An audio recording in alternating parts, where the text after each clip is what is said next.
start. Okay, cool. Could you say and state your first and last name? Excuse me, say and spell. I said say and spell. Sammuel Sirmons, Samuel, last name Sirmons, Sirmons. Okay, and Sam, where are you from? I am from Kokomo, Indiana. Okay, and what year are you here at Ball State? I am a third-year junior. Cool. Okay. Okay, you want to just give us a brief description of yourself before we go into any detailed questions? 20, oldest of my mom's 2, middle of my dad's 7. Pretty outgoing, vibrant personality. I like to be outgoing and meet new people, do a lot of traveling, and I'm just myself. I can't be anybody else. Cool. How has attending a predominantly white campus affected who you are today? Well, so I don't think it's really changed that much because Kokomo's almost like exactly like Ball State in a sense because it's predominantly white. The industry's there, you know, this, that, and the other, and employees. It's like that. I consider Ball State to be like Christ, where I'm from, where the employees, you know, a lot of white people, a few black people, this, that, and the other, but I don't think it's changed me personally just because I've always been around it. It wasn't like a culture shock when I came in, like, all this, like, where's it at? Like, it hasn't changed much from my aspect. Do you think it's any different on a campus compared to, like, just in the city as a whole? I think on campus, there's definitely more interaction, you know, between, because the community that you live in, it's like you're almost forced to communicate with other people, and it's not like you just, like, you can try to be isolated, but it's almost impossible just because the way the campus is designed and what majoring, what concentrations you're going in, minors, backgrounds, everything is like it's more, I guess, thrown together. Like you'll be in classrooms where you're the only black person, or there'll be classrooms where there's only like one white person. So it depends on like what you're doing, but 90% of the time it's like not really much of a difference other than like it's put on you like, okay, there's other cultures here and you're gonna have to realize it and acknowledge it.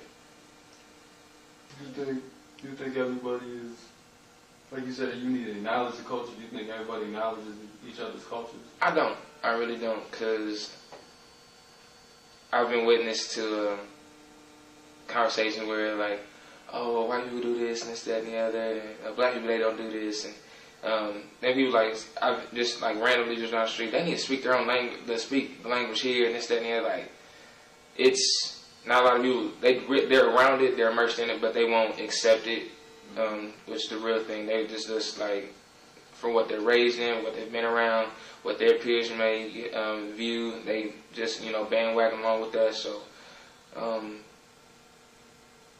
now I don't think they have like as a whole. I think we've done okay, but at the same time, like there's always room to grow.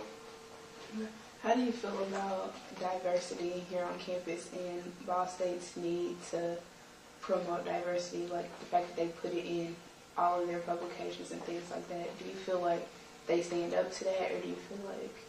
I feel they don't. Even the people that are in those publications, I feel, aren't real. That's not what Ball State is on a day-to-day basis.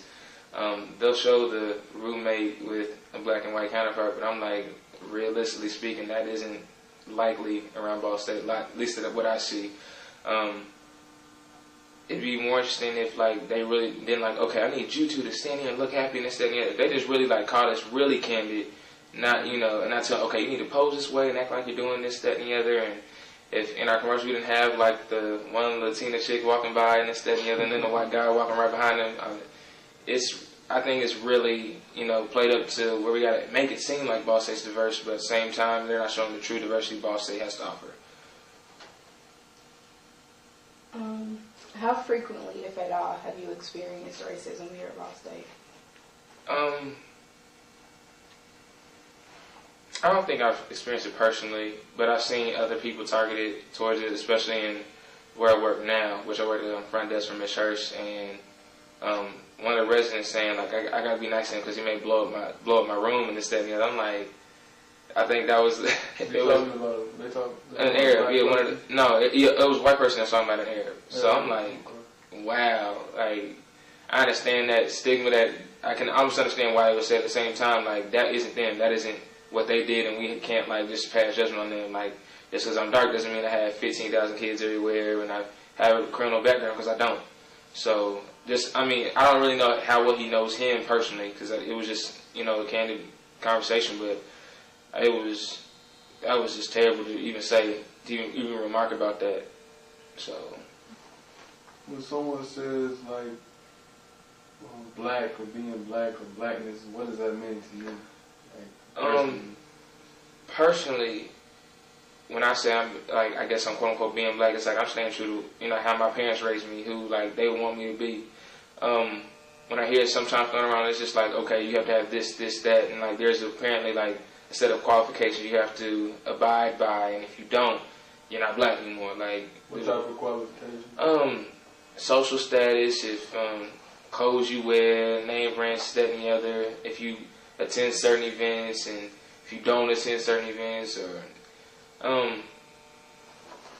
it's, I guess, not Ball State, it's not as heavy, but even just in, like, even our own communities, like where I live in, like, just because I live on the other side of town, I may be looked down on because of that. And I'm like, you act like I bought the house, something like that. That's where my parents raised me at. Like, is that my fault for living where I live? And, you know, it's ridiculous. I think that's one of the problems within the black community. We killing ourselves just in that mentality, where, like, okay, you're not black just because of that, and it's ridiculous. Describe your first semester here at Ball State. My first semester here at Ball State, it was eventful. I definitely, you know, got out, met a lot of cool people from all races. It was that freedom where I could, like, if I chose to, like, really talk and meet a gay person I was rooming with one, like, I would, you know, I could step outside that box and, like, okay, like, tell me about yourself, and I really got to know certain people that I normally wouldn't have gotten to know probably back at home or anywhere else. Like, I think college, if anything, has helped me, like, become more of myself and more sure of myself and what I want to be and, you know, who I'm not. And it was, I wouldn't say it was an eye-opener, but it was refreshing to be able to, like, to step outside of, you know, the four walls that, you know, may be set up by society and, you know, this, that, and the other. You want to keep going? I think that's good. That's good. Thank you. All right, thank you. Thank you, Sam. Appreciate it.